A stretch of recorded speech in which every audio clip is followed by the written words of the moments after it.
কিন্তু তোমার গানের মিনিং তো সেটা বলে না।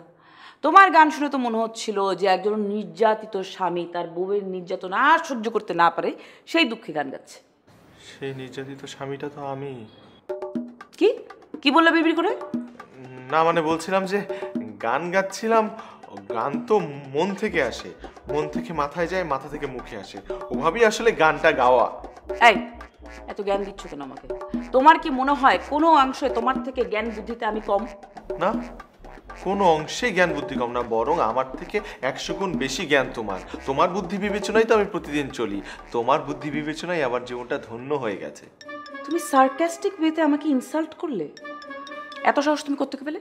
তোমার সঙ্গে থেকে থেকে কি? মানে সঙ্গদোষের লোহা ভাষে বলেছিল আমার টিচার।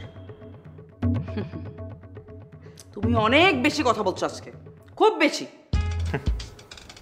যার কিছু করার নেই তার তো কথাই সঙ্গী, যেমন তোমার। জামান, লিমিট ক্রস করে ফেললে কিন্তু তুমি। This is very bad. Limit কি? স্বামী স্ত্রীর মধ্যে আবার লিমিট ক্রসের কি আছে? আমি কি অনেক মেপে মেপে তোমার সাথে কথা বলবো নাকি? এত রং এতদিন তোমার কোথায় ছিল? খুব নতুন নতুন রং দেখাচ্ছ তুমি আমাকে। তুমি রং কোথায় দেখলে? আমার জীবনে তো কোনো রং নেই, শুধু আধার আর আধার। চোখ বন্ধ করলে কালো, চোখ খুললেও দেখি কালো। বুঝতে পারছি, আমি একদম সব ঠিক ঠিক বুঝতে পারছি। যেভাবে আমার চেহারা চেঞ্জ হয়ে গেছে সেভাবে তোমার মনও বদলে গেছে। This is very bad. This is so not fair.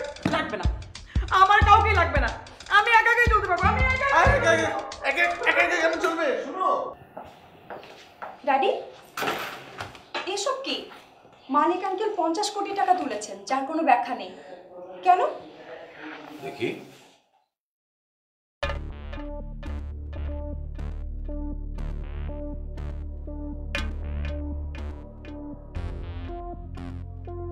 তাই তো, মালিক আমার বিপদের সুযোগ নিচ্ছে। এভাবে চলতে থাকলে আমার তো সব শেষ হয়ে যাবে। কিন্তু এই বিপদে মালিককেও কিছু বলতে পারছি না।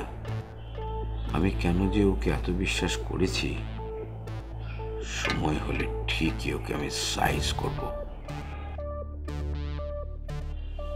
ড্যাডি, কি এত ভাবছো তুমি? না, এই খরচের একটা ব্যাখ্যা আমার কাছে আছে, আমি তোমাকে খুলে বলি। বিষয়টা হচ্ছে যে বর্তমান পরিস্থিতিতে আমার পক্ষে এত বড়